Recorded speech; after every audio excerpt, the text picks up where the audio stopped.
Sobrang hirap ng pamilya ni Miguel. Gabi-gabi naririnig niyang umiiyak ang kanyang ina at ang ama niya'y tahimik at wala ng pag-asa. Isang araw, tinanong ni Miguel ang kanyang lolo, "Lo, totoo ba na may Diyos? Kung totoo, bakit niya hinahayaang kami magutom?" Hindi direktang sumagot ang lolo. Sa halip ay binigyan niya si Miguel ng buto ng mangga at sinabing itanim ito at diligan araw-araw at balikan siya pagkatapos ng 1 taon. Itinanim ni Miguel ang buto ng mangga. 8 buwang walang nangyari. Halos sumuko na si Miguel. Ngunit isang umaga, may lumitaw na isang usbong. Doon niya naunawa. Ang binhi kahit nasa dilim ng lupa ay may puwersang nagtutulak dito para mabuhay. Lumipas ang mga taon. Lumaki ang puno at namunga ng sagana. At dito'y nakapagsimula ng negosyo ang pamilya at hindi na nagutom. Ngunit isang araw, dumating ang malakas na bagyo at binagsak ang puno. Nanlumo na husto si Miguel hanggang sa nakita niya ang 3 usbong mula sa nabuwal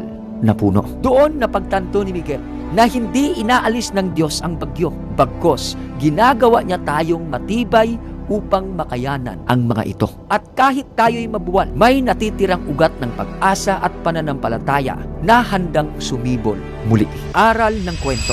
Ang tunay na pananampalataya ay hindi naghihintay ng himala, kundi pagkilala sa mga bigay ng Diyos na lakas ng loob, ang kakayahang maghintay, kumilos, bumangon at sumibol muli kahit ilang beses ka pang mabuwal ng bagyo ng buhay.